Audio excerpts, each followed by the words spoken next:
All right, Trails Collective world. Thank you so much for joining another round of Trails Collective Live. This is our second one of the week.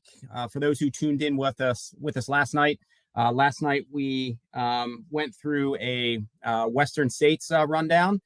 We had Arlen Glick, Ellie Pell, Davin Osvig, and Marianne Hogan, and we just got to break down their Western States experiences a little bit and enjoyed being able to reconnect. I was out there able to crew for Ellie, who did a great job through her first 100-mile, and it was cool to just rehash that a bit. So thanks for tuning in.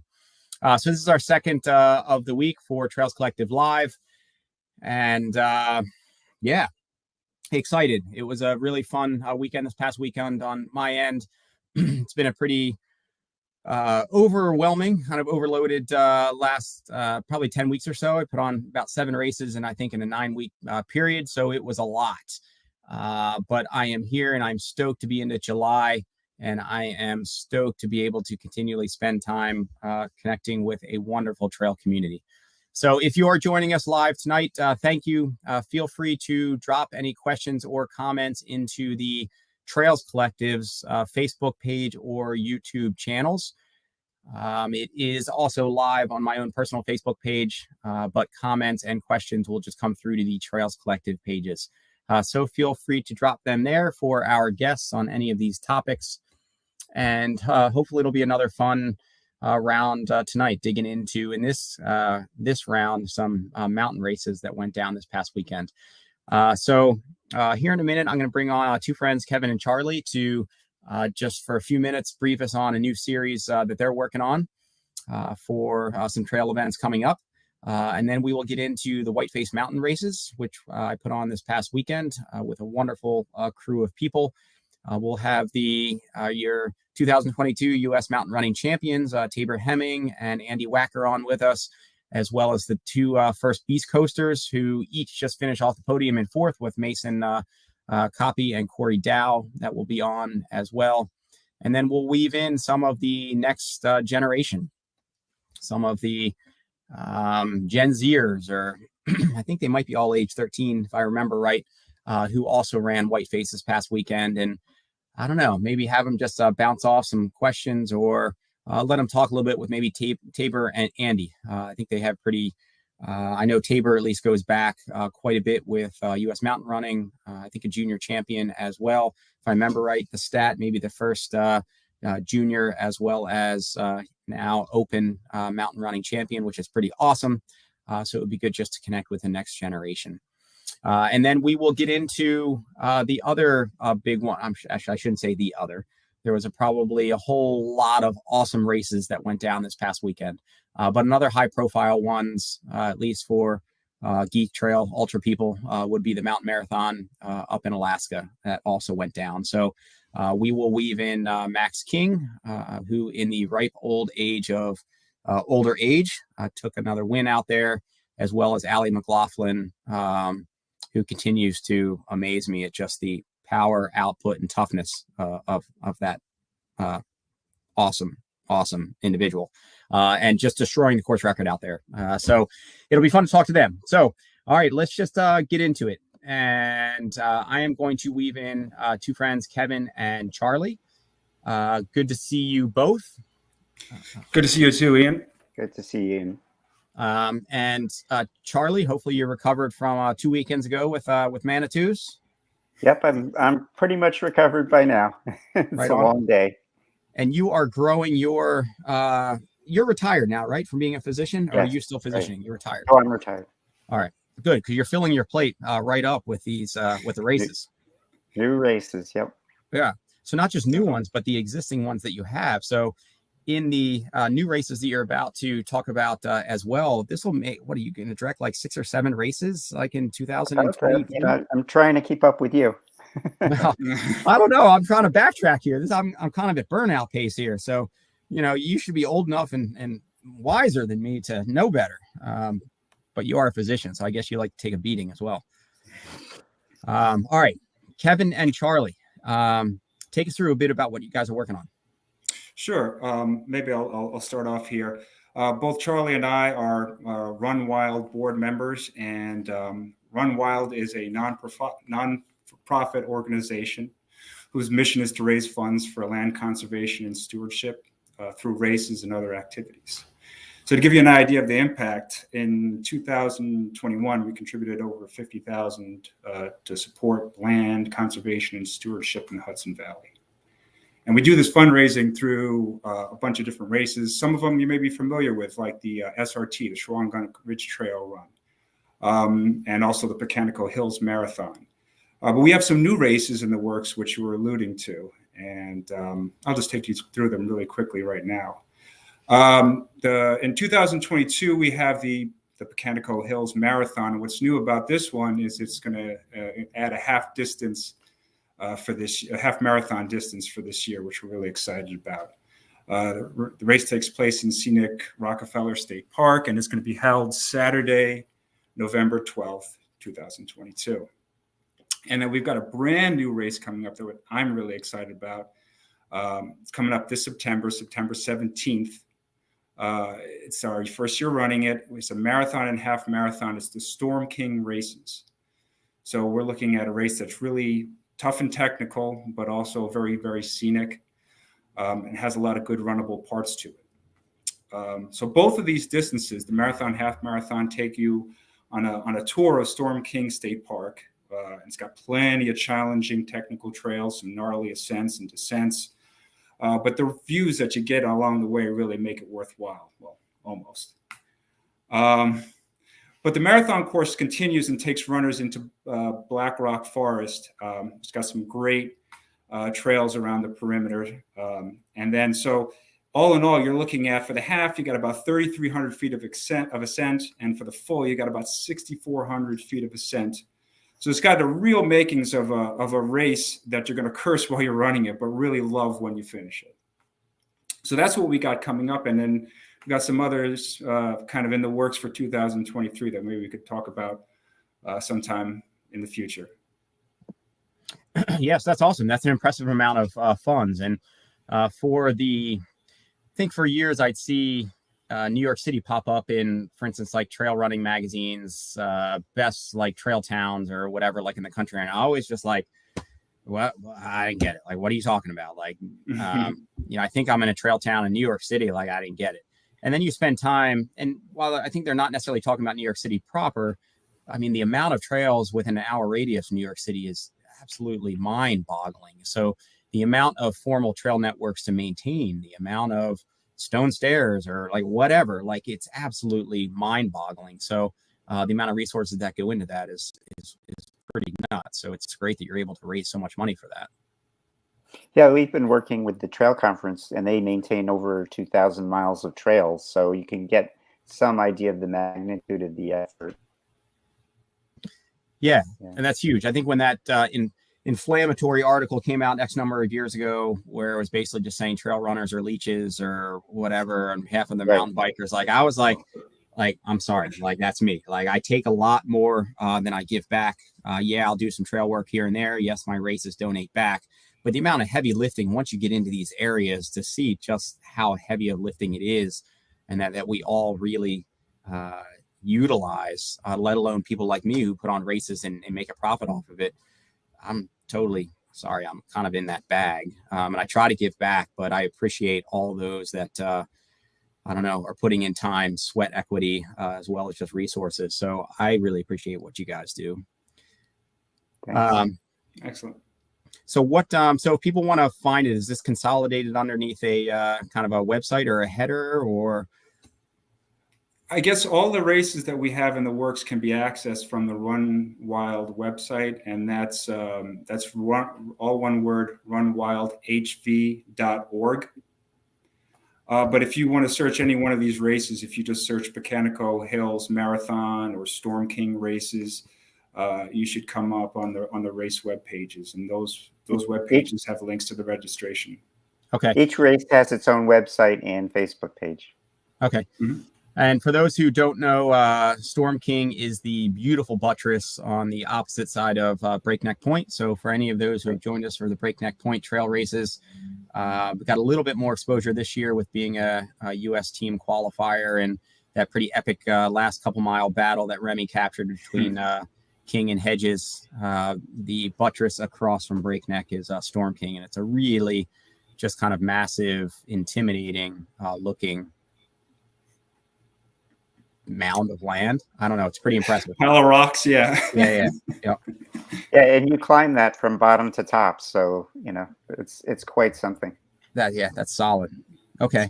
Well, maybe when you get into it, we can circle back and I don't know, see how they go down and have you guys back on, or find a voice from the race and I don't know, revisit it. Would really like that. Yeah. Thanks, cool. Ian.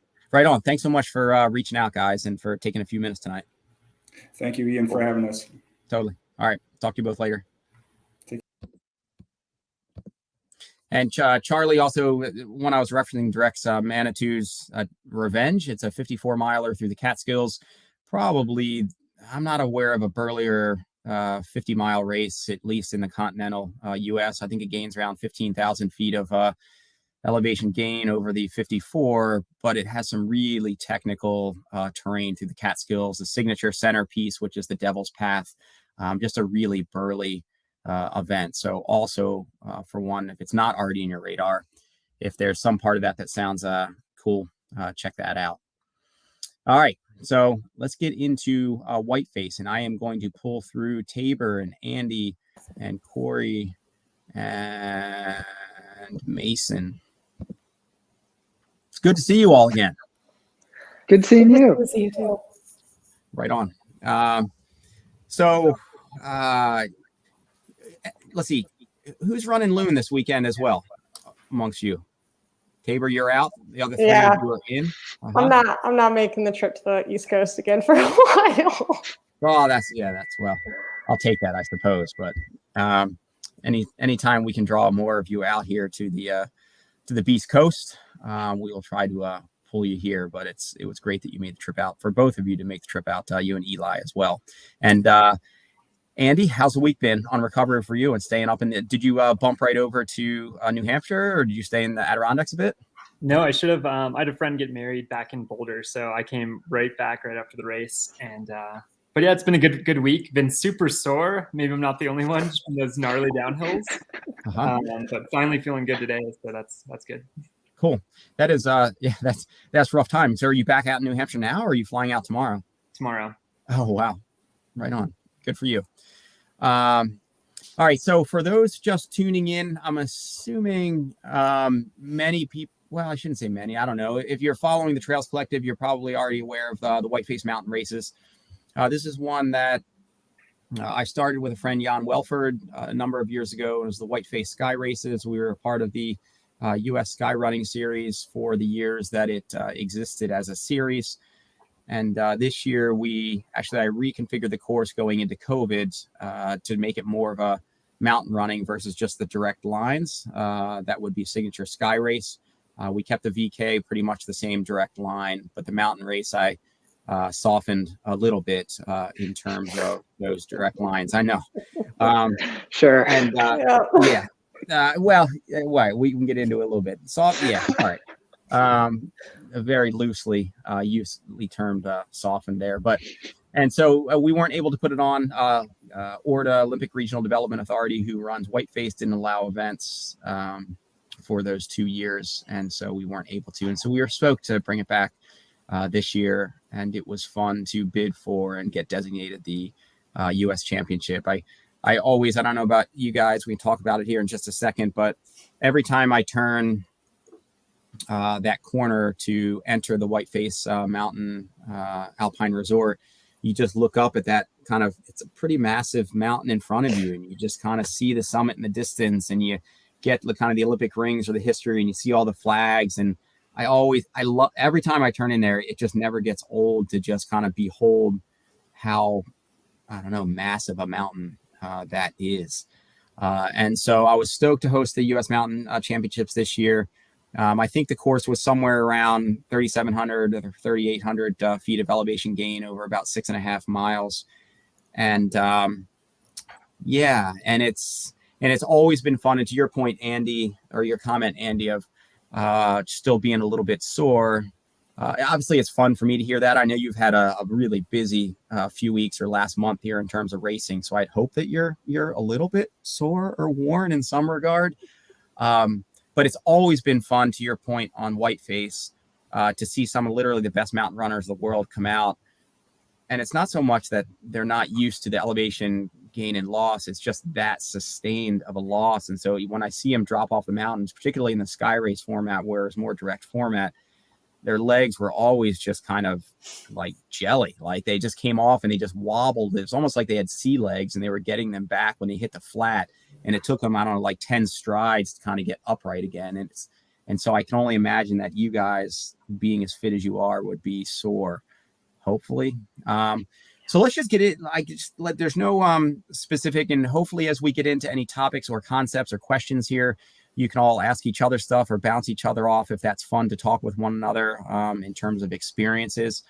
But let's just start with you. Let's start with you, Tabor. So this was have you run some of the East Coast Mountain Series before? I can't remember where you started and where you've been. No, so this was my first time racing any mountain races in the East Coast. I've been like the West gal. So yeah, I didn't realize how steep stuff would be out there. Yeah, and it is steeper. Oh, wow. Yeah. Okay. No, yeah, no, I mean, just what you experience in terms of the East, it is steep, I should say. And so, and when I say I softened it, when I was you ordered the rain the night before. That was more rain that came down than I thought. I think you weren't at the pre-race gathering or the panel discussion on Friday, correct? No. Yeah. And so I had mentioned there for those who were in attendance, but I just mentioned our first year, we had this Bluebird day on Saturday, the first day for the VK. And then this like monsoon system came in overnight that just like destroyed some tents, and it just made the entire mountain just like a mudslick. And for those who didn't have really luggy footwear on, and literally some of the best mountain runners in the world that were out there because it was part of the US or the World Series, it was like people couldn't stay on their feet. It was just like too slick, and it was crazy. But so as I was setting a piece of the course on Friday, I texted Sarah, my co-RD, and I was going up as I was setting up Upper Empire. That was that really steep, hummocky spot, 4.5 miles. I think just texted her because it just hit me again. I was just like, this is ridiculous. And it really was. And so, yeah, how'd you experience? I mean, it was steep, Tabor, but let's use you as a launch off pad because it was your first. Tell us a little bit how you just experienced the course, and we'll let others kind of weigh in after that.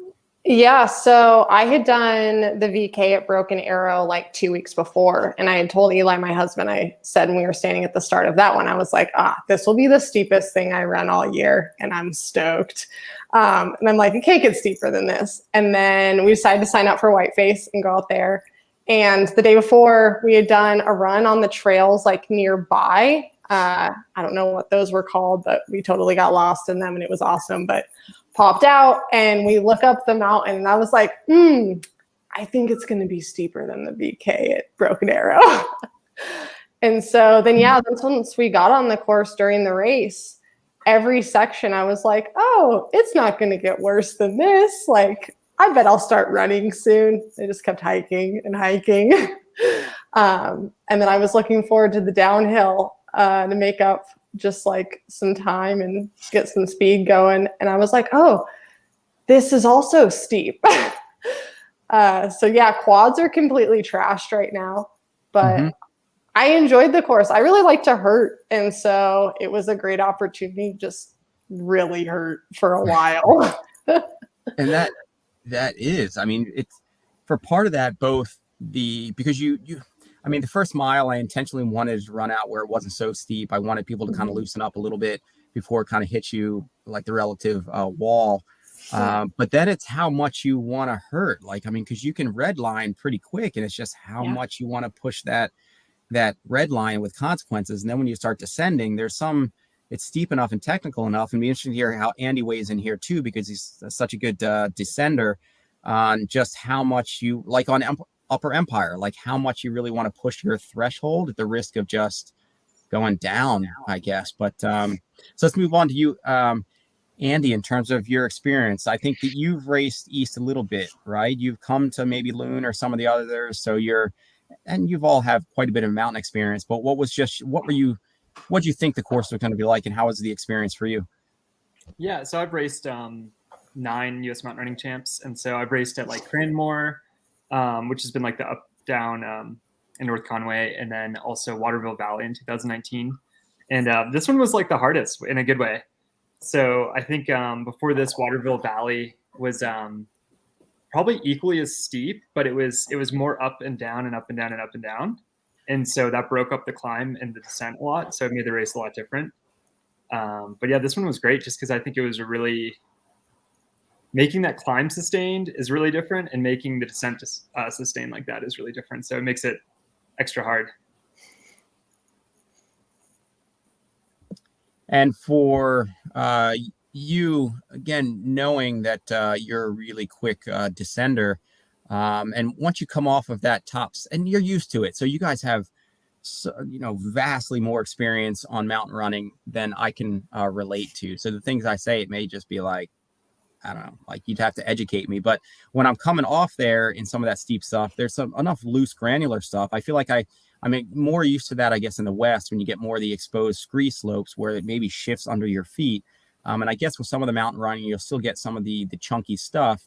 But coming down there where it's a little bit loose, it's a little bit wet, and then where it's a little bit hummocky, did you feel like, is that still your flow? I know that you turned and burned from the top because you weren't the first up, so you still must have descended really hard or relative to the rest of the field. Yeah, so for me, I think like one thing that you kind of mentioned earlier is transitions are really important in mountain running.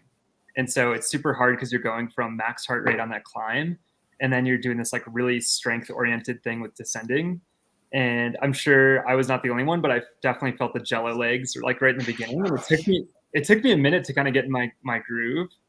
And honestly, yeah, this course is just so steep that I don't know. There's a few sections that felt really good, but a lot of it's just challenging. Like you almost always feel like, man, I wish I could have run that better, because it's such an extreme angle that you're like leaning into it and you're like, wow, this is nuts.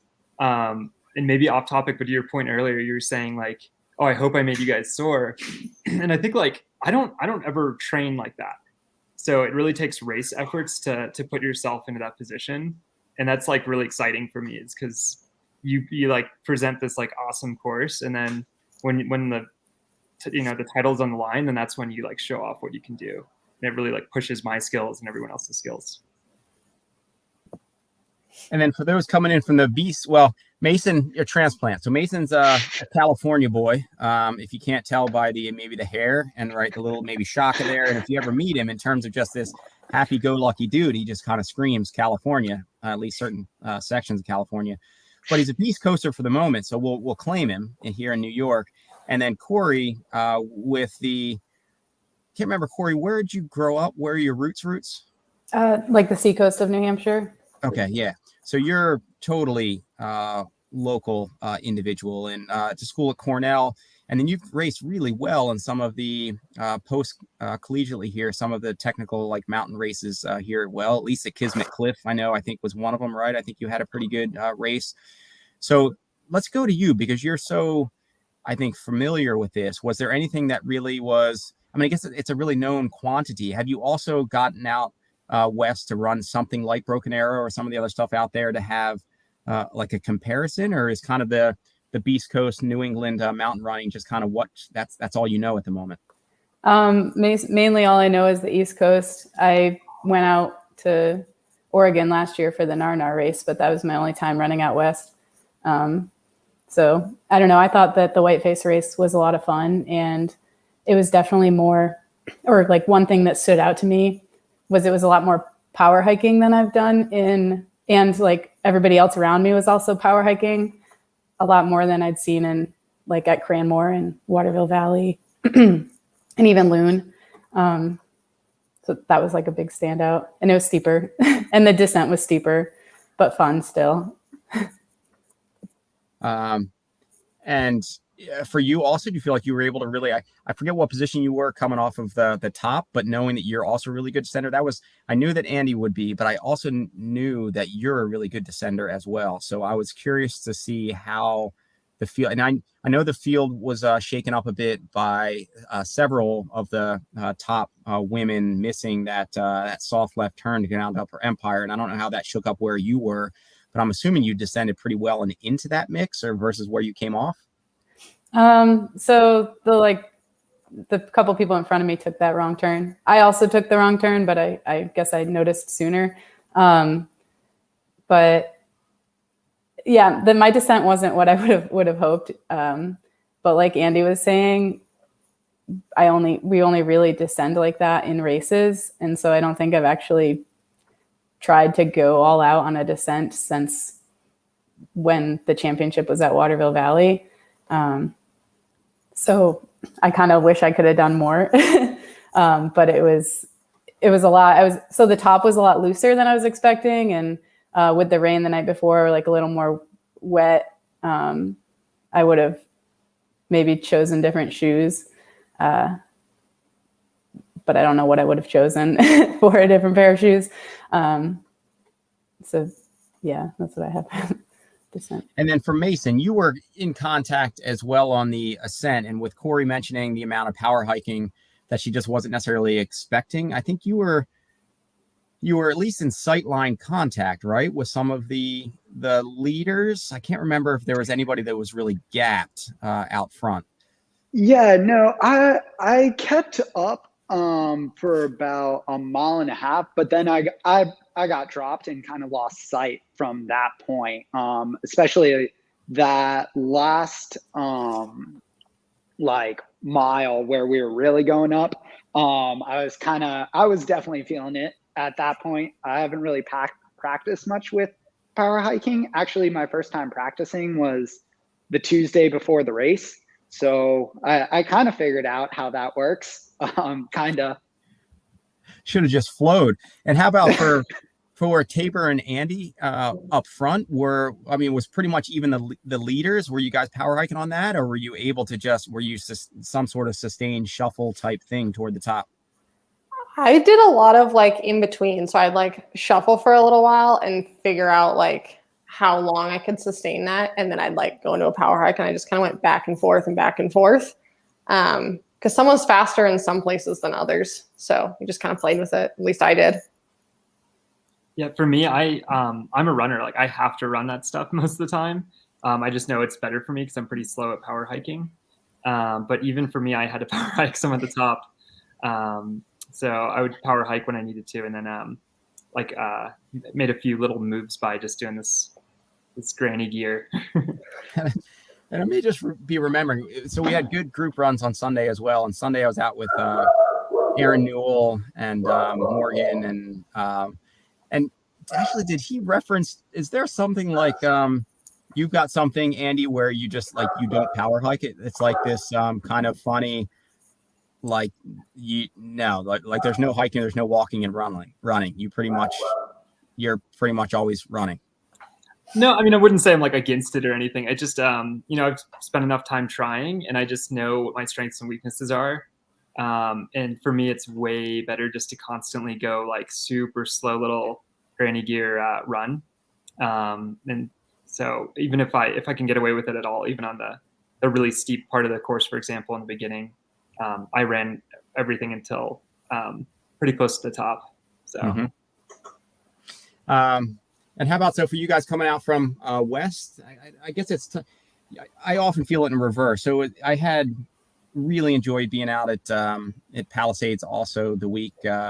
We got there the Tuesday, so just after Broken Arrow. And I think I was up on the Broken Arrow course, and there was some other loops up there. And you definitely notice the altitude a little bit in terms of you just kind of feel like you're having a slightly off day. But as long as you mentally remember, it's oh, that's actually just altitude, then it's you're all right. You're not chalking it up to fitness. Do you notice the same thing coming east? You were suddenly my VO2 capacity feeling right now is through the roof. I guess you could have just been, I don't know, maybe giving some blood vials to Mason and Corey, there, on Thursday or Friday. Because is that something that you notice coming east? coming out of elevation? Yeah, I just realized that I can like go to that red line zone and I can stay there. Whereas like at altitude, I kind of have to like back off and I don't go there until the end because I know once you go there, I don't really return. Mm-hmm. And then, yeah, it's not good for me. Whereas like at sea level, I feel like I can just keep pushing and pushing and it's kind of nice. Yeah, I feel like the same thing. Like it's nice sometimes you can push a little bit harder at sea level, but with this course being that steep, I knew it was going to be kind of the same thing as altitude, where you have to be really cautious in the beginning because you can, max out your heart rate immediately, and then it doesn't feel good for the rest of the race. Mm-hmm. And I will say, like you were asking about East and West Coast differences, but I grew up in North Carolina, and every time I race out in like New England and where you guys are, it's hot, it's humid, and it's pretty different than where we train, just with that humidity.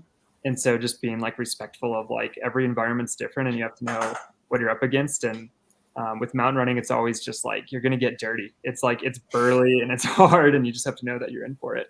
Mm-hmm.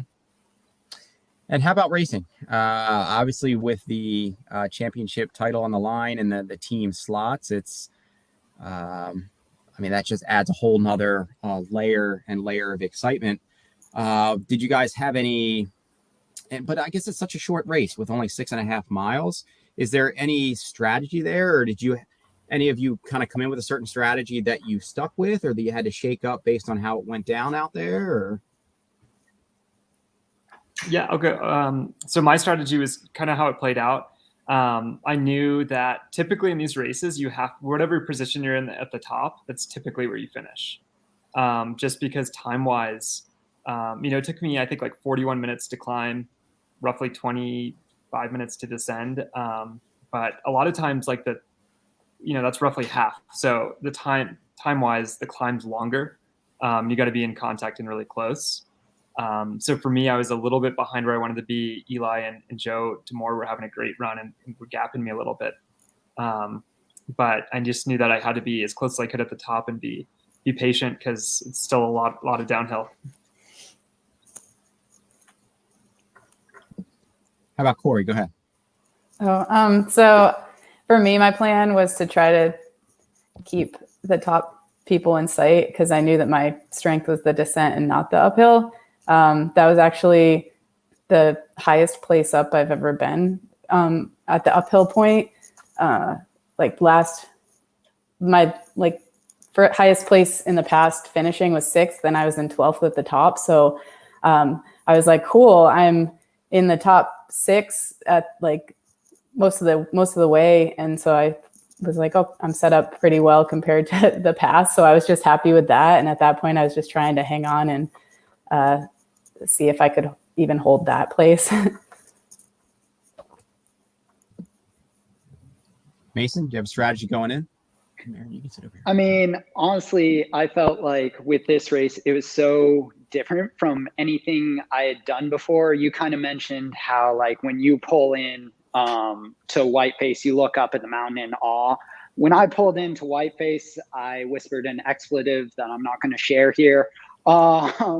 So kind of my thought with it was just like, okay, go out, put myself out there, try to hang on and take the hill with passion, really put myself out there and try to go out with the leaders, but also just get to the top and just be happy and ready to send it and just have fun with it. And so not super strong strategy, like real like dialed in or anything like that. But again, I race best when I'm just going out there having a fun time. And there's that California boy personality coming out. Just relax, have fun up there. Yeah, that's good. But that's awesome because it's your personality. And Tabor, on your end? Yeah, so I just wanted to go out with the race. In the last couple of races that I've done, I just like am too tentative and like work into it. And I was like, I'm going to go out hard. I'm going to go out with the leaders. If I blow up, I blow up. And if not, like that's a really cool day and some cool stuff is going to happen. And yeah, then cool stuff happened because I put myself in the mix. So yeah, that was pretty much my plan. Not too like hard, just went hard. And how did, so with the, so there's, it's like, don't know whether I mentioned, you guys may not have heard it. I didn't get a chance to really talk with any of you. You were kind of pulled into the drug testing, and I was just announcing. I know, Mason, when you finished, I was over there trying to help Joe get to the EMT and the ambulance and get that sorted. So I didn't get to see you actually come in, and missed a couple of you. But with it being a slightly different course configuration, you're all kind of the guinea pigs for better or worse. And so you just don't know where a course weakness is going to be until somebody runs it. And so the section where some of the women missed, I don't know whether I didn't get any reports of any men missed that turn.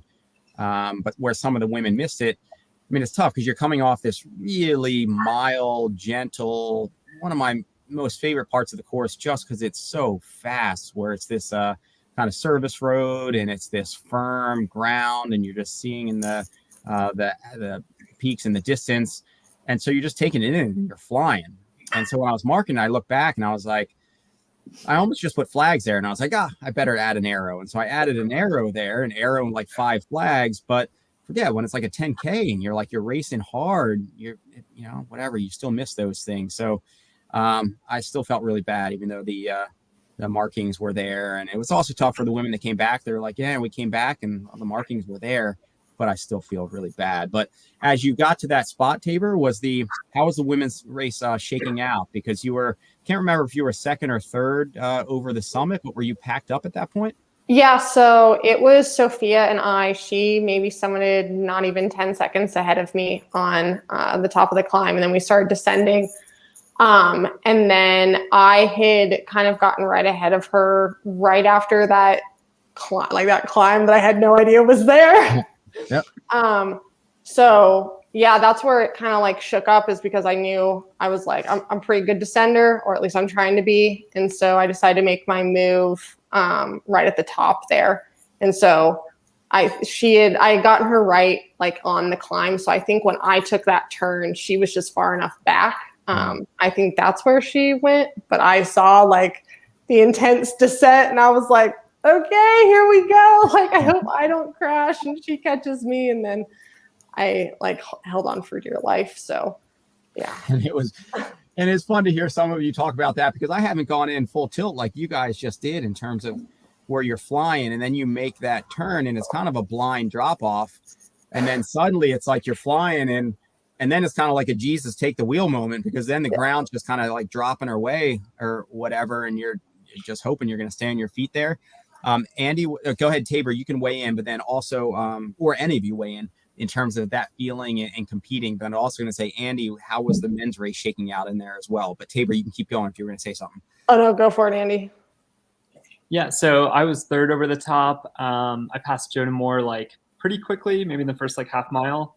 And then let's see, I'm trying to remember exactly, but that was before the first uphill on the downhill. Is that right? I'm trying to remember. It would have been after. You would have kind of had that gut check, steep ascent after you started dropping in. And then you had this really runnable stretch after the kind of gondola was in view before you dropped into the steep section. So it was like 4.5 miles in roughly. So either way, Eli and I were battling, like it was close. And so I passed him I think 3 times in the descent, and then he'd pass me back on the uphills. And then I think I actually passed him in that section, which I actually really liked. Like he told me it was coming, and I ran it really well, and it's kind of a fun section for me to run. But yeah, it was definitely like super vertical and super mossy. But that part felt really good, just because some of these especially like I can speak maybe for like Tabor and maybe some of these other runners, but if you come from like a track and road background, you have a lot of speed. And so I just did like this marathon build, and I, have been doing a lot of like sub 5-minute miles. And so it feels like super out of control when you're on like the ski access roads almost, or the parts that are just really steep and open, because you're going as fast as you can, but the angle's all weird. So yeah, I really like the Empire Strikes Back, like that little mossy section. It was really fun to run. And how about for Mason and Corey? Because I'm assuming you were, I guess there was so at least the women's field with a couple missing the turn that shook that up a little bit, but you probably knew you were in podium contention and just hammering, or were you kind of aware at that point, or were you still in fourth, or how were things shaking out for the men's and women's shooting for that top 3? I know. I thought I was in like 6th, so I wasn't really pounding as much as like if I knew I was in 4th, then I feel like I would have maybe gone a little harder. Oh, which I always that's a get. terrible I feeling. always get yelled at for saying. My mom's always like, "I don't want to hear you say that." But I like that mossy section, anyways. And once that part was like really, and I thought an easier part to kind of like blast down because it was soft and a little gentler after I was doing like definitely way too much braking on the looser section and the wet stuff. So I felt like it forced you to not be braking, and gave you like was a little bit of a relief, even though it was so steep. That's my thought on it. That is brutal here. You say though that you thought you were in 6th, and maybe you could have left a little bit more out there if you knew you were in 4th. That's a tough, but it is what It's it is. okay. But, It was like I was still like time wise further back. So yeah. How about for you, Mason? Yeah, I mean, so at the top, I think I was in 8th. And I pretty quickly made ground and got into 5th position. And then I kind of got into a bit of no man's land. And then, of course, I mean, I got 4th on a technicality with Joe, if we're being honest here. But I was just having so much fun running down that.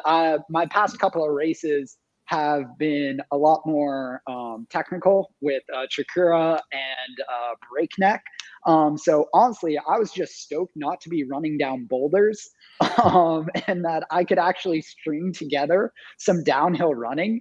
So I was just stoked to be like sending it there. When I did take that mossy turn section, which I will note, the only reason why I didn't miss that turn was probably because I was catching some of the women while I was finishing up. I'm terrible with directions. Definitely would have missed that. But when I turned that was actually a tough section for me because it was like, oh man, technical again. But I had fun with it. And what y'all close in with such a runnable closing mile? If you had legs left, or your legs just all cooked, or did you get any just like flying last miles out there? How'd that go? Anybody just hitting it? No, I was surviving. Yeah. I think I closed in something close to 5:10 with like total jello legs. I'm sure a lot of us felt that because, like you said, once you kind of hit the flatter section, you were pretty smoked from the course. But I knew it was going to take that because Eli's like me, we're both really strong flatter runners. So I was running full out, making sure I didn't get caught. Yeah. And is Eli there as well, Tabor? I mean, he must have had fun kind of throwing down and being in the mix there. Yeah, he did. He had the same thought. He was like, Andy would just like had gone, and he was like, I knew where I was, and I was just surviving and hoping my knees wouldn't buckle. And I was like, I was right there with you. I was so worried. My mom asked me, like, if I had any of these feelings getting close to the finish of like knowing I won. And I was like, honestly, it was too technical for me to look back. So I didn't know who was behind me, and my legs hurt so bad that I was like, I really hope I'm not getting caught because I can't sprint right now. Man, I was hoping in that design. We had shifted last minute that start and finish because I thought it would be pretty exciting. One, because then spectators could see you start and then bounce up and hopefully give you a little bit of energy sending you out. But also on the descent, I know that you guys would pop out and we have a visual. And if anybody's at all within seconds there or close, that would just be like a battle in that last like 300 meters. And I don't think anything came down to be that close, at least where there was any contention, but it would have been fun to see that playing out, at least for me. I know it would have been, oh God, that would have been painful as a runner, but it would have been fun for me to watch. Yeah. Well, all right. What do you guys all have coming up? Andy, I know you have Loon this weekend, and how you feeling going into Loon? And then for the other three, what do you guys have on deck? Yeah, I got Loon. I'm super excited about that. Then I finally get a month of just training, and then I'm going to jump into the Golden Trail series. So I'm going to do Stranda Fjord, Sears and All, Pikes Peak, and Flagstaff Sky Peaks. I have Loon this weekend too. Nice. And Loon, you've done before, right, Corey? Yeah. Yep. know what you're getting into, and so you eyeing up the field. But Loon's got a pretty strong roster as well, right? Pretty solid. Yeah, it looks like it's going to be really competitive and fun. So, and are you feeling okay? Is legs kind of recovered at this point? And I hope so. yeah, I guess we'll find out. Yeah, it's like one of those things where it's so much uphill running, and I haven't done that this week. I've been kind of trying to take it easy. So we'll see once we start going uphill how the legs feel. Yeah. And Mason, are you doing Loon? I am going back to Loon, just praying my legs recover a little bit. But on the bright side, it's not going to be as bad as Whiteface. I mean, it's not going to be quite as steep. So, and that's what I'm telling myself to get through that one. Yeah. So I'll be doing that. And then after that, early August, I'm doing Swain Mountain Race out here in New York. And then in early September, I'm going to Mount Baldy, run to the top. So going back to California. So stoked for that one. Coolly. Baldy, the mountain where it's never windy at the top. You know, that one, Baldy.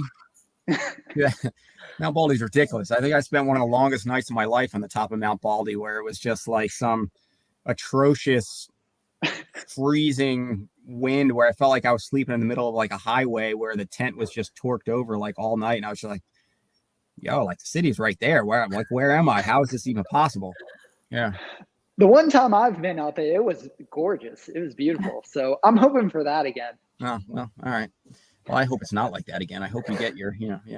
Well, thank you. Yeah.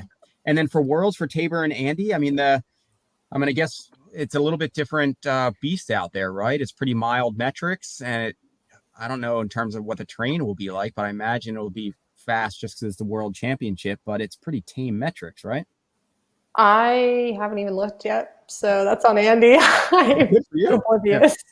Yeah, it's only it's something like 1,500 feet of climbing, descending, so a lot more. A lot less, a lot more runnable. But I'm pretty excited because I think we have a really good team and we're ready. Like after, like for me, like the main point of something like the race we just did with Whiteface is to like just weed out any weakness. And a lot of us have like pretty fast running backgrounds who made the team. So I think if the course is any faster, that'll suit us pretty well. Awesome. All right. Well, I appreciate you guys all taking time tonight. Mason and Corey, I will drop you off the back end and I will be excited to see how Loon shakes out for you. We're going to try to do some live streaming for Loon again this weekend. So hopefully I'll get to see you guys all coming through a couple points live. And I hope it goes really well. Good luck, guys. Yeah. Thank you. And then Tabor and Andy will hang on to you for just a few minutes. I am going to bring in Sadia Berkowitz there and my daughter Marin, who is right over my right shoulder, and we will bring in Cooper. Hang on, I think I saw you on the back end.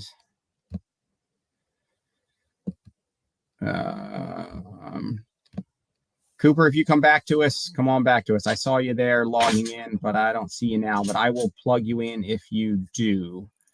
But at the moment, so I thought it'd just be fun. So there was some cool youth out there in the mix this past weekend, and whether they were hammering was kind of besides the point. I mean, it's just such a bold race, a burly race, however you do it, even whether you power hike the whole thing.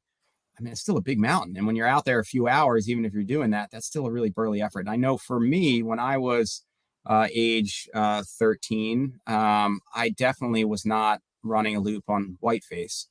But I know others, at least Tabor, that you were, right, to a certain extent. I mean, you started into mountain running pretty early. Yeah, so I grew up in a small mountain town in Colorado. And so my parents liked to get us out. They took us to a local trail series in a neighboring town called Steamboat Springs, Colorado. So I was racing like trails, like the little kids race, since I was probably in like 5th grade, and has slowly like progressed. Like I've done it and then I've gone away from it and now come back to it.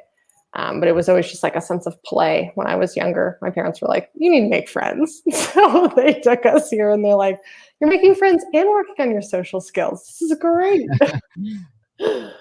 Which is great. And I mean, maybe I'm jaded, but in terms of the trail running community and mountain with a subsection of that, I mean, it's a really wonderful, supportive community. It's not necessarily as high strung or cutthroat as some of the other, I think, sports that I see.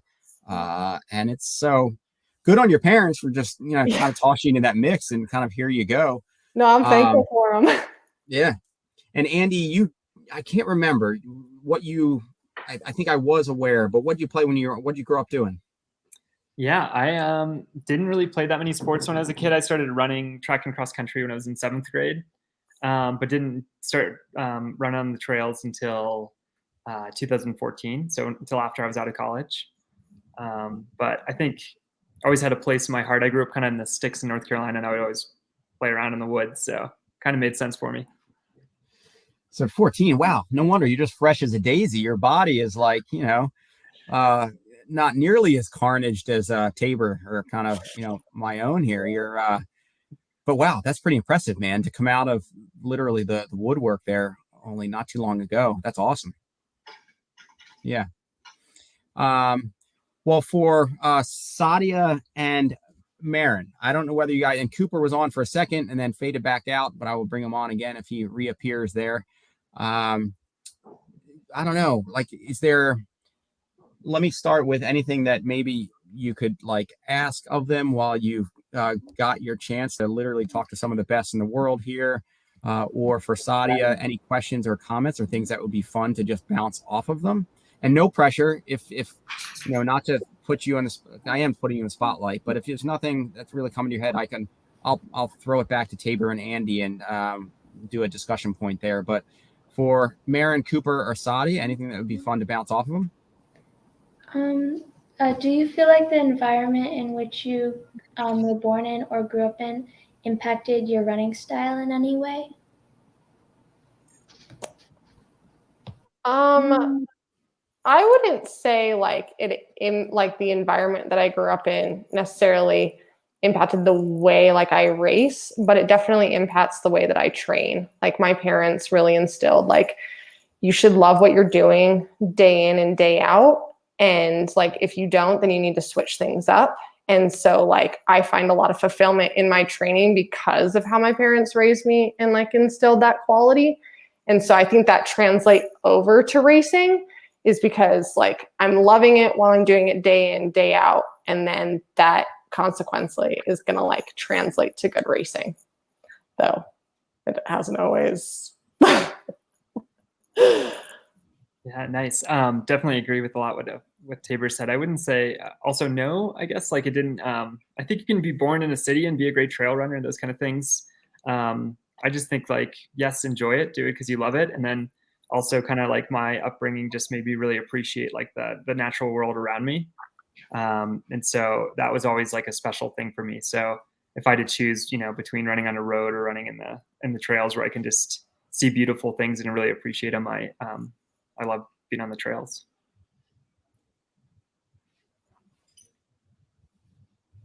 Cooper or Mary? So Corey said she would have gone. Corey said she would have gone faster if she had known she was in 4th instead of 6th. How do you stay in a mindset where you can run as fast as you can regardless of where you are in the race? Yeah, I think you never know what can happen in a race to other people. I think you see it a lot in all areas of sport. You shouldn't give up until it's over because there can be mishaps all the time. I think even as sad as it was, Joe D'Amore having what he had, the 4th place person could have totally given up, Morgan, and been oh, I'm in 4th, and he could have just jogged it in. And he would have maybe never known what opportunity was just right ahead of him. And so that's what I would take from it is it's not over till it's over. Andy, I don't know how you feel about that. Yeah, that's good. I still live by this, which is funny, but and Tabor and I are both University of Colorado alum, but our coach there would always teach us about kind of I guess I'd call it like a cross country mindset, but it's the same for the trails. And that's like listen to your body and listen to yourself, because especially a lot of people who grow up running on the track or with like a smart watch, you can get your exact splits and you're so used to seeing these exact times. But on trails and even on the roads, you should really just listen to how you're breathing and how your body's responding. And I think you can grow some maturity from that and just be like, oh, I know this feels right. Like this is how hard I can push for an hour. And so like that's the physiological part. I know you kind of asked about the psychological part, and that's harder to answer.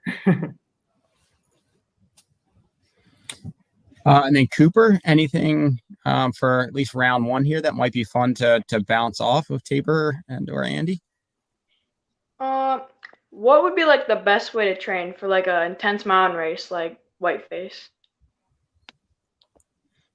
Andy, you have more experience here. You know what I would say? As a younger athlete, it's really cool and exciting because literally everything you do is going to make you better. And so like a lot of people are obsessed with having the perfect coach or the perfect workout. And I think like you should just have faith in the person who is coaching you or is giving you experience and like some suggestions and just believe in that, because almost no matter what you do at your age is going to make you better. So keep it up, whether that's running on a flat road or running up a mountain, it's going to make you better at running up a mountain. Yeah, I would like echo what Andy had to say. Like, as long as you're going out and like doing it, you're going to innately get better. And I think consistency is really key as well. Like, it's even if it's just a little something, like, I don't know, you even see high schoolers at the time that like they're already running 70+ mile weeks. And I don't even think that's necessary for success, especially later on in your life. Like, even if you can run like a little bit every week, you're still going to get better. And Tabor, with you being, what year did you start with, for instance, competing, and how old were you when you were first on the junior mountain team? Yeah, so I was on the junior mountain team freshman year and sophomore year of high school, I think. No, sophomore and junior years of high school. Yeah, so I was on the team then, and those were like, that was like the greatest experience of my life. Like, that's when I knew, I'm like, wow, I think I want to do running like for the rest of my life in a pretty like professional realm, just because I went to Poland and Italy and I met people and I saw things, and like I grew up in a town of 1,500 people. Like, my graduating class had 24. So I was like, this is really cool. And there's other people that like to run. Like, oh my gosh, it's not just my family. And like, I can connect and see things. But I was competing from a very young age. I kind of got the bug. So do they still have the presidential fitness test around? Is that a thing still? Is that no? Okay. Well, it used to be in PE, like there was this certain section at the end of the year that you would do like pull-ups and you would do like sit-ups. And then you also ran an 800 at the very end. And then like you got this badge that you could do it. And I remember like I wasn't really good at like sit-ups or pull-ups or anything else, but the 800 came and I won the 800, and I was like, I'm good at something. And I got the badge and I was like, I think I want to be a runner now. So ever since then, like my parents fostered it, and then high school. And then I had great college coaches, and now I have great coaches coming into the trail scene. So it's kind of been the progression. A lot of bumps in the road. You should try to find an actual badge with that and maybe start wearing it on your team kits, or like when you're putting out your professional running resume, make sure you have like 800 victory from presidential fitness test. Yes, I should definitely put that on the resume. Top right there. Tabor, that's exactly how I got into running, by the way. Yes. Yeah. I love it. There's more of us. Yeah. All right. How about one more round, if you guys have them, for Sadia, Cooper, and Marin? Do you have one more question on deck, or might you? Or could you? Do you have a favorite race, and why is it your favorite race? I got one ready. There's so many, by the way, but one that's really cool for me and I need to go back to, even though I'm not going back this year, is this race called the Jungfrau Marathon that's in Switzerland. And it's really cool because why it's unique or challenging or exciting is because it's a trail race, but you start with a half marathon on a dirt road that's pretty flat. And then you go up an enormous ski mountain for the second half marathon. So it really challenges kind of both types of running, and you have to be able to do both. But just a quick story, why it's really cool besides being beautiful. One really funny thing that happened to me when I ran it, which I think was in 2017, was I was running with a big group of guys, and a train came across the dirt road on the first half marathon, and we all had to stop and wait for the train, which was really nerve-wracking and funny because we're all like, ah. So we just waited for this like little tourist train to go by, and then we could keep going once it got out of the way. Yeah, so mine's going to be a little bit of a rant too. My husband and I were doing different things last year, and like a friend invited us to go to this race in Buena Vista, and there was this local trail race. And he was like, I'm doing it, you should do it. And we were like, oh, like, okay. So we like went and we did this trail race. And it wasn't necessarily like the course or the place, but it was just like the experience of the trail running community that like, I want to go back next year. We had to miss it this year. And it was just like the feeling of being all inclusive. And so that's why like it's my favorite, because it was like, this is trails again. Like I haven't ran these in so long. And like it gave me the feeling of so much joy and like happiness around racing, which I hadn't had for a little while. And so yeah, that's my favorite one. Cool. Cooper, anything? And you're muted at the moment. Come up with something off the cuff. What you got? Let me think. If there was like a race that stood out of all the races you've ever done, like if it was difficulty or favorite, like which one would it be? I think I want to do Zagama just because like the crowds feels like the Tour de France. I don't know. I think that'd be a fun one. Sorry, Zagama is really cool. Yeah, now this will segue for the next section, but after seeing Max and Allie do really well, I'm super stoked on wanting to do Mount Marathon. I said that before, so I'm not just a bandwagon fan. Cool. And Tabor and Andy, if you want, I mean, Max and Allie are both in the back end. I'll bring them through. You're more than welcome to. I'm sure I want to respect your time and you can sign off. But if you're like, I got some flex and you want to banter with them on Mount Marathon, let me know and you can stay on too. Awesome. Meredith? My other question was about sports, which you already answered. Would you rather run up a mountain or down a mountain or like on flat, and why? Yeah, I usually say, it's funny because it's changing. Speaking of being a better downhill runner that Ian was saying earlier, but I usually like running up mountains. One, just because it's really cool to finish on the top and you're like, have a big view. But also it's like, it just changes it because it makes the race really hard. Like during it, you're breathing hard, your heart rate's really hard. It seems really uncomfortable. But then once you're done with the race, it's actually, you feel great. So you could do like an uphill race every weekend if you so desire. Yeah, I would have to agree with Andy. I think the just going up is like where it's at. I don't think a year ago I would have said that because I was not a good climber at all. And the descending was kind of like a better area for me. But now like I like to hurt and I like to hear myself breathe.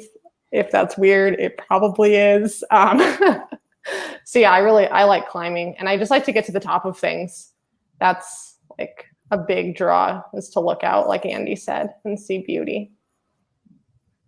I would agree there too. I don't know whether maybe you like, just if I'm taking whatever like road trip and I'm driving down, you'll often look over and you'll see this like mowed line of like power lines or utility line or something like that. In the distance, it always looks like it's mowed and pretty soft. Then you get there and it's all nasty and whatever. But I'm always like, man, that would be fun to just run up. And so my spear is always like, I want to go run up, kind of whatever you're looking at, like in the distance, kind of end there. Yeah, we had a little side note, like my dad is super into riding up to towers, like when we're going across the country, towers are always on the top of things. And so we had this thing where it was like every time we drove and see a new tower, we'd like, what do you call, bag the tower? And so we would try and get up to the tower and be like, okay, we got that one off our list. Yeah, so I feel the draw of like seeing things and wanting to go up it. Cool. Well, Cooper and Maren, you're going to stick with me here, whether you're in or off the screen. But great job, Cooper. Awesome job. And this was your second Whiteface, right? You did it in like 2018 or something like that a few years ago. Nice and are work. you 13 now or 15? How old are you right now? I'm 15 right now. Okay, so your first Whiteface, you were like 12 or something to that effect, or 11 even. Yeah, that's awesome. Yeah.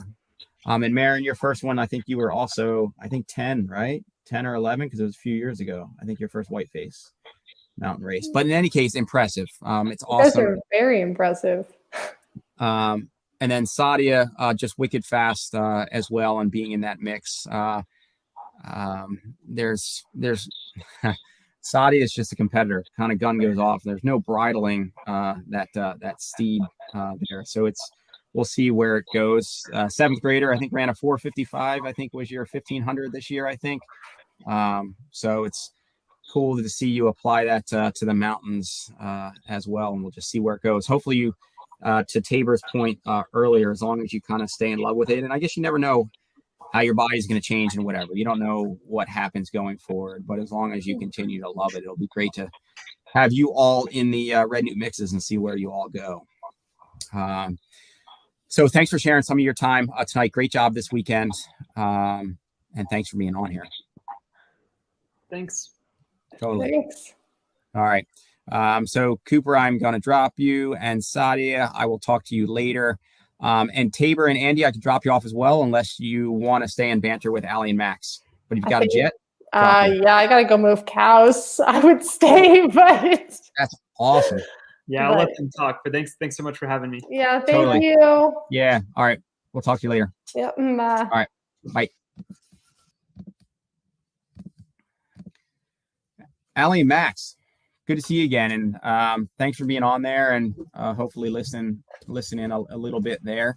And I know time's crunch for you as well, Max. I think you're right. You're setting off to camp tomorrow. Is that? Nope. No. I've got plenty of time. I've got all night into next week as well, because I got COVID. So I am now, man. I'm stuck at home for the next week. So plenty of time. Bummer. Yeah. Talk all you want. So that would have been, well, I guess one else as well on that, but outbound and just kind of setting in now. Yeah. I don't know where or how, but I got it. So just all the travel and stuff I've been doing, I think, and everything. Yep. So coming out of it, feeling better today. So. Well, I guess it stinks. I know Steens would have been a really good time and something to look forward to. And you kind of lead that ship down there with like a camp, or you put it together? I don't lead it. I'm a coach there and a co-director. So like I've got a pretty big job there, but it'll go on. They'll do okay without me. They've got a really good crew. Like Sam Lewis is there, and a couple of other people, well, a bunch of other people that are really good at what they do. And so they'll be fine without me. It's just kind of, a bummer for this next week that I won't be out there to do what I get to love, or do what I love. Yeah. So, and then I'll go out next Friday. I'll be out there then, and for the next week session. So, yeah. Well, at least you got some pretty awesome performances under your belt, kind of under the COVID wire. So yeah. For sure. So, I mean, I was lucky to get Mount Marathon in there just in time. So, yeah. And Allie, good to see you again. Good to see you. Just a little week ago or so, huh? Yeah, totally. Yeah. It feels like forever ago. Like so much gets jammed in, and I know that you're all over the place too. And I appreciate you taking some time, because I'm sure you got a lot of people vying for your time for both you guys here. So I really appreciate you guys taking a little bit of time. Absolutely. So Allie, this was your first. So for those just tuning in, we're going to shift to the Mountain Marathon up in Seward, right? That's where it takes off from, or base. Yep. Yeah. And this was your first, right, Allie? Your first Mountain Marathon? Yeah. I mean, I've been planning it for about 8 years. I mean, not really planning it, but I've known about it, and so it's like, oh yeah. Well, yeah, I'm gonna do that one day. So it finally happened. And for you guys being the level that you're at in terms of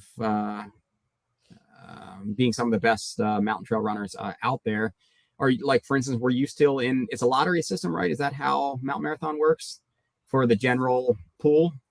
It is. For the general pool, it's a lottery that's actually really hard to get into. They've just this year they changed the rules to open that up a little bit more, and I think it's like a 23% success rate if you put in for the lottery. So it's pretty low.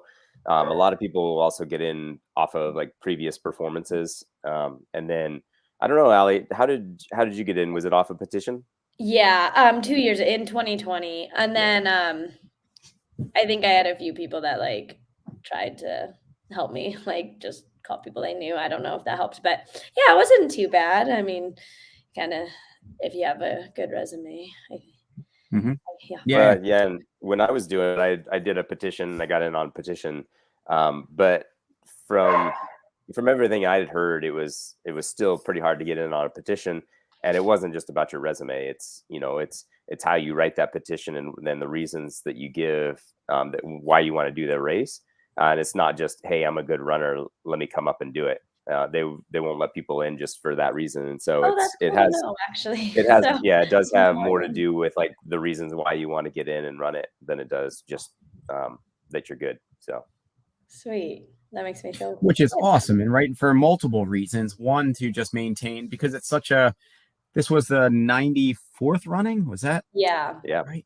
Yeah, which is just nuts. So the depth of the history to just be respected, the quality of just the community and what it means for that community, and to maintain that integrity, the feel of the event, but also just the safety out there, right? I mean, to not just, it's not just any fast, trail runners going to necessarily be safe out there. So Max, this was your third Mount Marathon, right? Yep. Yeah. So I'm assuming a lot of people are familiar with it already, but for those who aren't, give kind of an overview of what Mount Marathon's all about.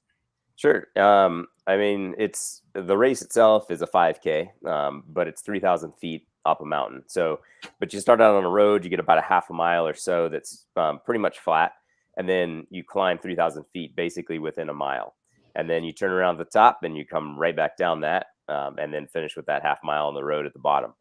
And it started, there's theories about how it started and stuff like that, but it basically was a bar bet of who could make it up to the top and back in an hour. And that was 94 years ago, or maybe 95 now, since COVID took it out for a year. And it's a long time ago. And ever since then, the race has been run. And there's, what makes it really special is the 20,000 people in town, the fact that it's, Alaska's Boston Marathon. It's they're crazy about it up there, and so there's a ton of history and tradition behind this race.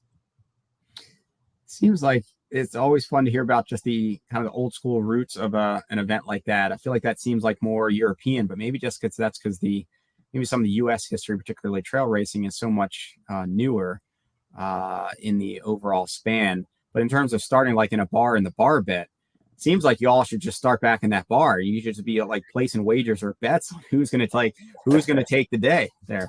Well, as soon as we finish, we head right into the bar and get a beer. So there's the Yukon bar is right at the finish line, and they'll serve you up a beer with your bib right when you get done. So it kind of, it goes back to those old traditions, and it may have been, I could just see it like 2 or 3 old guys sitting in a bar that were fishermen or miners or something in that town. And they're sitting there and they're like, hey, I bet you couldn't make it up and down Mount Marathon in an hour, something like that. And it's like, okay, let's go try it. So who knows? So I wonder what those dudes. So Allie, with this being your first, so I mean, that's just insane. To go like 3,000 feet up in the mile or whatever. It's almost like the video feeds or whatever just doesn't do it justice. Like that's pretty crazy amount of vertical gain in short order. So versus what you knew it to be versus how you found it or expected, how did that go? Because it is so going up is not too bad, except it's not super technical except for the cliffs or the roots part. Once you're by that, it's pretty smooth, just extremely steep. At the top, you can like take some straight cuts that you're kind of crawling a little bit, but because we did it, you're required to go up at least once or like vie that you've done it and seen it. And then I was there like 4 days early, so you keep going back. Because I was so prepared for it, like by the time race day came, it wasn't like too crazy, but it's kind of everything I thought, just because it people talk about it so much. So when I got there, I was already pretty mentally prepared. I will say when I first got up there, I'm really sorry. Let me. No, it's okay. I'll take her outside. But anyways, it's because people talk about it so much. I kind of was prepared, but when we first went, gosh, those cliffs, you start like. It's within the first like 4 minutes of the race, very base of the bottom. So we get to I didn't do the road part. I just went to the mountain and was like, okay, we're going to hike up. And the very first part are these like cliff, they call them the cliffs, and you have to like kind of scramble up. And I was just like, oh, I kind of just stopped. I was like, are you kidding me right now? This is like pretty wild. But then going back each day, all of a sudden it becomes normal like that. It doesn't seem as wild after you keep going back and you're prepared. And Allie, I had the opposite experience my first year doing it. I remember that year, and I had to go. I did it 4 or 5 days before the race. Went up to the top, came back down. It's like, okay, it's hard, but it's not too big a deal. And then the more I thought about it over those next couple of days, I'm like, holy crap, I have to race that. And I just kept getting more and more frightened of what I was about to do. And then the morning of, like, the kids go early, the juniors race goes early. And I see these little like 7-8-year-old girls going up these cliffs. And I'm like, this is nuts. Like, this is crazy. Like, this is like, I've never seen anything like this. And so I was nervous. I was scared out of my mind until I raced it. And then, that all kind of goes away. But yeah, I kind of felt like I had the opposite experience on that. That's really interesting. They're funny too, to be so, yeah. And for the kids to go up and just thinking of not only the kids doing it, but like anybody, and back to the roots of the race in that bar, like Allie, you just continue to just kind of blow my mind. And I know you've been doing this for a while in terms of your competitive running career and back through college or whatever, or even back through high school, right? I mean, you're always this, you like to be, take people by surprise or whatever in terms of what you're capable of. And it's one thing kind of seeing you on screen or like Facebook photos or whatever you're with you. Yeah. I mean, you're such a petite individual, but I would have loved to have seen you in that bar also, and just be like, whatever, like these tough guys, think they're capable of, like, I'm probably going to beat you. Like, I'm going to take you to the top. And your power output must just be through the charts, or toughness, or whatever physiological variables are going on in your body. It just continues to amaze me on just how fast and strong you are. I think it amazed everybody else there too. Well, thank you. My time, actually, I surprised myself a little bit. I was like hoping for like 35, 36. And I knew checkpoints in the race. I was trying to do each quarter in like 8 minutes, because that would have put me 8, 16, 32, and then count like 3 or 4 minutes for the beginning. But anyways, yes, about like going out hard and like ever since high school and stuff. That's just kind of my style. Not that I don't think I went out super hard, but I did pull away once I turned towards the roots. But I kind of go through cycles too of like just injuries, or I kind of get in and out of the sport. And so it sucks like when you have to miss seasons and stuff, but I've always enjoyed coming back out of nowhere. Not out of nowhere. Like, I mean, people remember me, but it's like, I just feel like I've never made a solid name for myself, because I do kind of fade in and out. And so to come back and finally like really make a statement, that was really fun. And maybe it will stand for a little while, maybe not, but either way, right now it's like, oh, I feel like I'm back to who I was in 2014. I don't feel like I've been able to climb as good since then. So that's really exciting for me. So talking about the cliffs and Allie, it being really striking you right off the bat. Max, you made I think on maybe a post just ahead of the race technique. There's just roots. Is that kind of a technique out there when you're sending those? You're just kind of grabbing onto whatever you can until you get to the exposed kind of rock stuff? No, there's actually there's two distinct routes that people will take. There's either the roots route or the cliffs route. And going up, people will select between the two. A lot of the reason there is because of the bottleneck. Most people that are right in the front will take the cliffs. They consider them to be a little bit faster. But if there's 10 people that go to the cliffs right away, you're going to get a bottleneck there, and so people will start going up to the roots. And so there's these two routes, and then coming down, basically everybody then takes the cliffs on the way down and not the roots. So. Yeah, and so I actually took the roots, which was contrary to at least the top 10 probably women. And Max, you were rocks or roots? What'd you take? Cliffs. Yeah, I took cliffs. I've always taken the cliffs and feel pretty comfortable on that.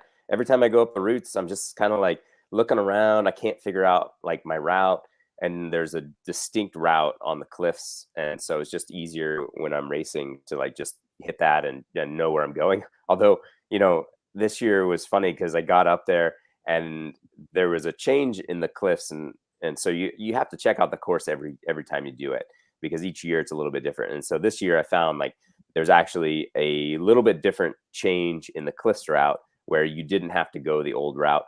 And so I start going up this new route, and I screw it up, and I go a little bit too far left, and then I recorrected, and then I went too far right, and ended up totally in the wrong place where I was supposed to be.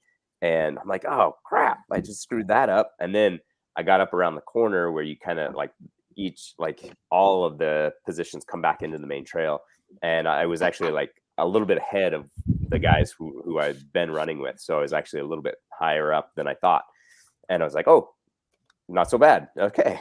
But it's kind of that thing where you don't know what's going to be the fastest, and there's just different routes there, and you just kind of have to take your chances and figure out your line ahead of the race and kind of hope for the best. Hope that it's the fast one, and hope you get your steps right and stuff.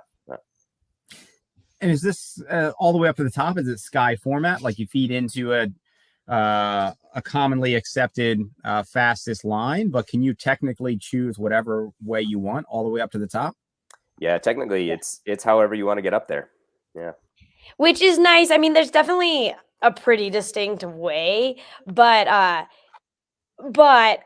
felt confident in knowing, there's a few times I would go off the trail just to cut up steeper, and it was so nice not to know or I did think I kind of was getting too far off, but I'm like, well, I can't get in trouble for this.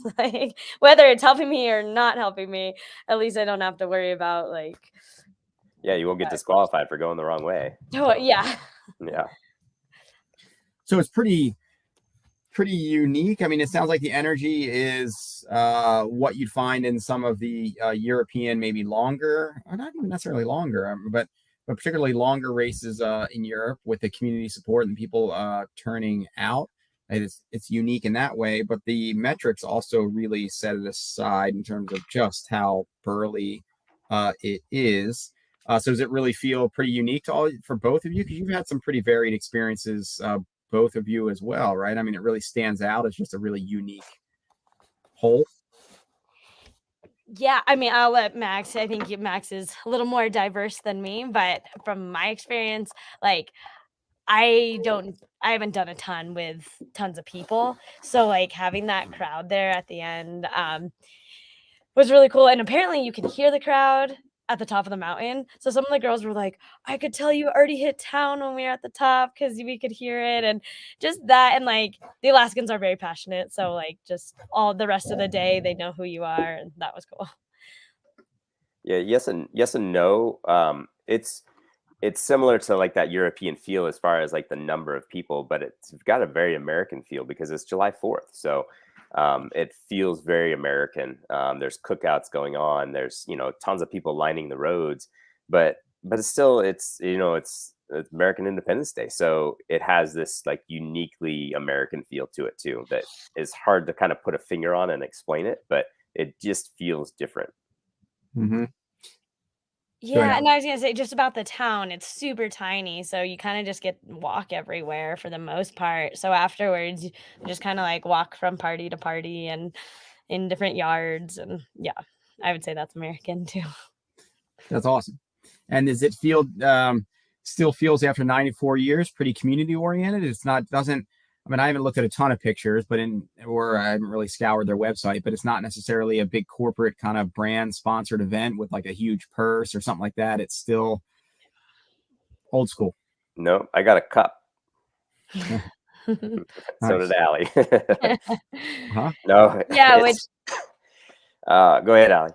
Yeah, which I kind of love about it. Like it totally is for bragging rights or whatever you want to call it. I heard and Solomon's a sponsor, but they keep it pretty low key, just have their logos in some spots.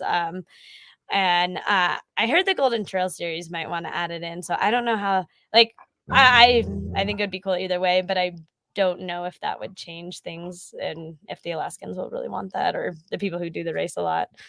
Yeah, it's very community oriented. They want other outside athletes to come in and run it. They don't always like when they win it, but they appreciate when somebody comes in and does win. I know that is from talking to those guys and stuff. But they even have more of an appreciation, obviously, when a local Alaskan wins it. But even Solomon's my sponsor, right? But they sponsor the race. And they specifically told them, like, okay, you don't get a finish banner though. so they're very conscious of being too commercialized and stuff. So I think that kind of helps retain that community oriented aspect.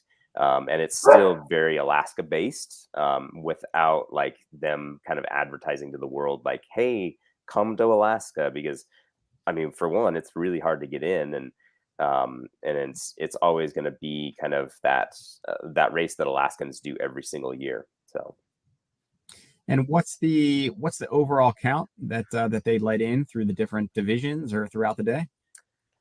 I think it's like 300 to 350 in each race. I think that's what I thought. Okay, I think so. So I don't know if they have. I don't know if they have like a hard cap, but that's is that a youth race and an open race, or are there more divisions than just youth and open? Youth, men's, and women's. So the other way that this works is there's the junior race in the morning at 9 a.m. and then the men's and women's races are at 11 and 2 p.m. but they flip flop each year. And so like one year the women's will be at 11 and the next year men's will be at 2 and vice versa the next year. And so it makes it really cool because I mean, and Allie, you can speak to this, but like, you get to run with guys all the time, which kind of must suck for the most part. I mean, I don't know, maybe you like it, but I like competing against only the people that I am competing against. Yeah, I totally because it makes your finish. I mean, for the men don't necessarily have to deal with this, but because they always win usually, but like it makes our finish less exciting when we're like 10th or 12th, like no one really like. Yeah, but when it's just the women and you're definitely coming in first, I like that. It is fun sometimes to like if I or another girl is like ahead, it is sometimes nice to have a guy to run with. But yeah, otherwise I like it separate. It gives it each of them more attention. Yeah, I guess. I mean, my perspective is going from like a local or regional race where I'm really in the front and in control of the race to running in an international cross country race where I might be like 30th or 40th in the pack. I run differently. Like my race is going to be different if I'm not able to control that race environment like I would be if I was like in the front. And I feel like then like for you guys, that's always going to be the case if you're just in a race with a bunch of guys. Yep. And so you never really get to figure out like how it is when you are racing like at the front and able to kind of control that environment. And so that's part of the reason I really appreciate the way that this race is laid out and have a separate men's and women's races. Yeah, and it's cool that they flip times now each year. Because I think the men's used to always be second, and I think that's cool because I think there is more fans at second, so it was fun to this year. Yeah, get to go second. And how about gear? Both of you, Allie with On Running and Max with Salmon. What was your choice footwear selection for a course like that? Go ahead, Allie. Yeah.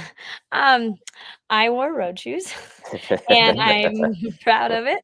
A lot of people, I won't go too in depth about it, but yeah, no, they're the On Cloud Flows. I've worn them for like 2 years now and super happy with them. A lot of people, they have improved, but also, I think they work for me. Like, yeah, I think a lot of people are like, oh, I bet they're shredded. And I was like, actually, they look just fine. But I think because I'm small, I don't like go through to like rip them up as much. I don't know, but they're one of the lightest ones they make. And so I've thought about wearing some of their racing shoes or their trail shoes. And then I compare them online, and the ones I wear are actually lighter. So they work for me. They feel great. And I didn't have any problems, and they look pretty good. But it wasn't a wet year. Like, I think if it was wet, that could have really caused problems for me and whatever. But the conditions were just fine. Did you wear gaiters? I did. I totally. I wore some Innovating gaiters. And so thankful. Like, the first day I went up the mountain, I wore them. I was like, I've never been so happy that I've never worn them before, but I can't even feel them, and they saved so much trouble. And so that in the On meeting, not to really go into any detail, but one of the prototypes that was there must be kind of up your alley, though, in terms of. Yeah, that we talked about. Which are pretty lightweight. So if you're kind of a fan of lightweight roadish models, that could almost be the Allie prototype. I'm thinking, yes, I just don't have it in my size yet. I need to ask for it. I'm just shy on it. So yes, I thought about doing that one, but since it was so light and thin, like I do get a little nervous about not having enough support, especially for the downhill. And it just seems like the Flow has just the right combo. But yes, I will be trying those light racing ones. That's wild to hear you racing road shoes, though. I mean, of all the courses out there, and it's like road shoes. Like, wow, I know. like, how does that even work out there?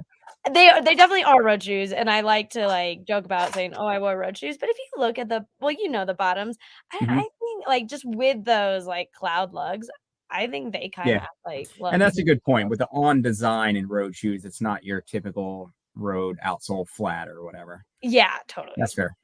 Yeah. Max, what'd you go with? Oh, I went with the Pulsar soft grounds. The Pulsar has been an amazing shoe, lightweight, nice cushion to it, good foam. So I went with the soft grounds for a little bit of extra traction. But I mean, Allie's right. I mean, this year was super dry. It was so dry that it was actually fairly loose, and so the traction. I mean, you really didn't need any traction this year, like you would in a wet year. So. But they work great. My gaiter this year. So usually I would do the Solomon gaiters, and I didn't even do those. All I did was I put tape around kind of the collar, and just so that it was like lighter. Oh, that's made sense. Cause I couldn't figure out in one of the pictures of you. I was like, dude, what is he wearing on his feet? Like, it looks like you like hacked away like the. Right. It looks like it's hacked away. So it looks like my skin. So it looks like I'm wearing like a slipper or something. Yeah. But no, someone called it. I just taped him, and I actually worked great because, kept everything out, but it was lighter than a gaiter. So that's going to be just all the next rage. I mean, instead of the Walmsley kind of perforated shirt or the bucket hat or whatever, or your straw hat from Western years ago, everybody's just going to start taping their shoes coming up. That's right. And then suddenly Max's new sponsor is going to be this like, I don't know, masking tape company. That's what I need. No, it's Luco tape. So yeah, if they want to sponsor me, I'm all for it, because that stuff's like not cheap, and I go through like loads, like rolls of the stuff, taping my ankles all the time. So there's a prime out of the box usage. Yep. Right on. All right. And what do you guys have? Well, Max, you've got a whole lot of home time on deck. What do you guys got the next few weeks or month or so? Well, I was going to do Sears and all. I'm not now. I'm going to take the summer off and get ready for September.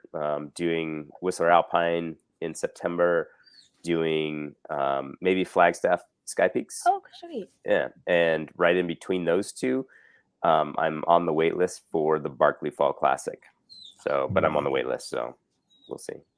Which just speaks to, I mean, I guess one of the things we didn't touch on was just in terms of how you competed,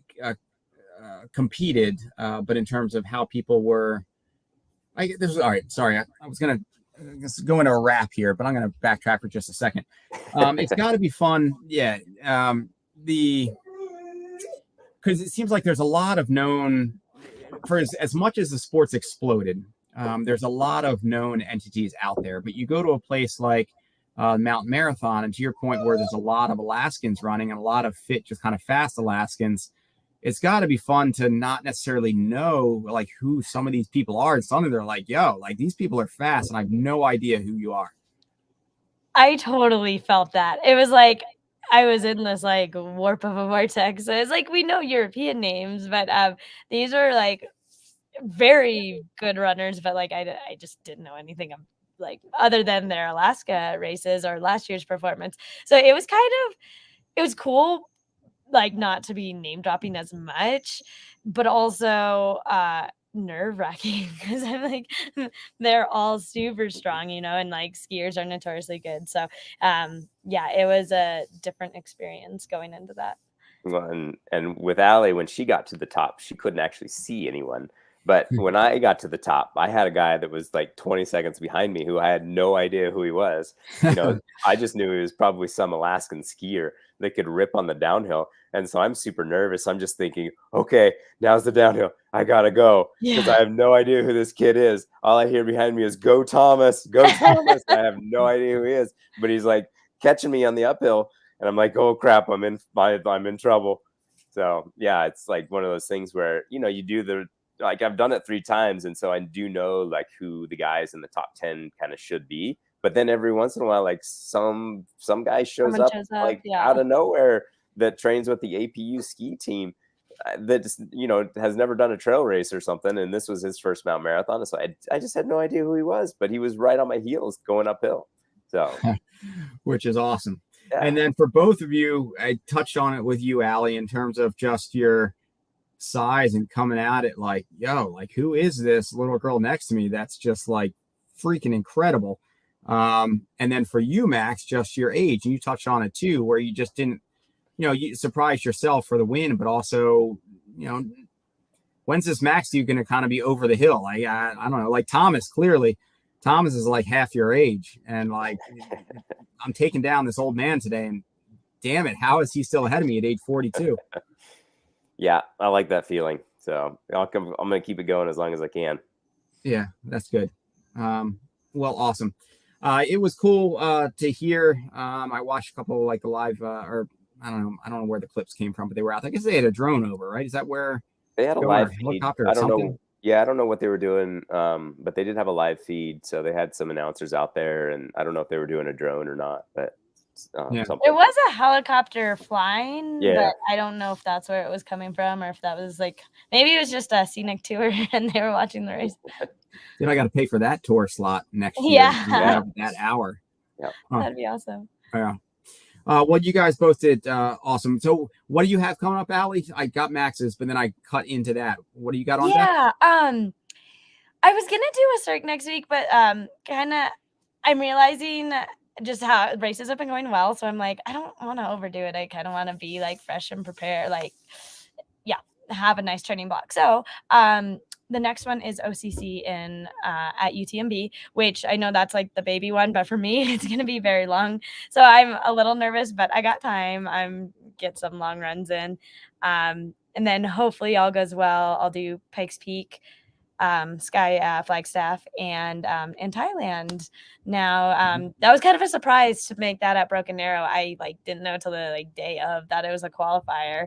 I was just kind of doing it cause it's there. And yeah, so I'm super excited to be on the Thailand team, especially for the VK. I it's short. I can just go over and race hard and then enjoy the rest of the weekend, hopefully. That's great. Cool. Well, I appreciate you guys taking some time here. It'd be great to follow up with you again. Max, again, for your third round here. I really appreciate you taking this amount of time. I hope the COVID clears your system pretty quick here. Yeah, I'm on the mend, so we're doing good. Cool. Cool. So it was cool. You had the kids on earlier too for the program. Got to get those 3 out for trail camp next year. So yeah. I can explain. So is that I know you got multiple hands in multiple camps, but is that the Steens one coming up? Is the youth one? Yeah, Steens is coming up. My camp that I do was last week. And we did that down in Mount Shasta. So that one's the trails camp. And this Steens is more of a cross country training camp, but still a lot of trails, off trail, has the same sort of feel to it. But yeah. I'll plug it. We haven't been back out to Bend since we moved. So it would be a good opportunity to maybe go back and plug them in. Yeah, definitely. Right on. All right. Allie, Max, congrats on the wins, and Allie, the course record. And it'll be great to connect with you more here soon. Definitely. Cool. Thanks for having us on. Yeah, thanks. All right, guys. Bye. See ya. All right. For all those who tuned in or still tuning in, thank you so much for joining us for another round of Trails Collective Live. Some incredible individuals on tonight from both a competitive standpoint as well as it's just really a great trail and mountain and ultra community. I really appreciate all of the personalities. I'm just grateful to be a part of the community. So for those who tune into the Trails Collective, thank you. For those who share the what we're doing here in your own feeds, I appreciate it. Those who take that extra step and just kick in whatever amount per month as a Patreon supporter, thank you so much. Our next live feed will be of Loon this weekend. We'll try to bring you a couple vantage points from, I think we'll have be based at the bottom, but we'll have some cameras in motion as well as maybe one on top. So check that out. And until then, we will see you on the next round. All right. Yeah.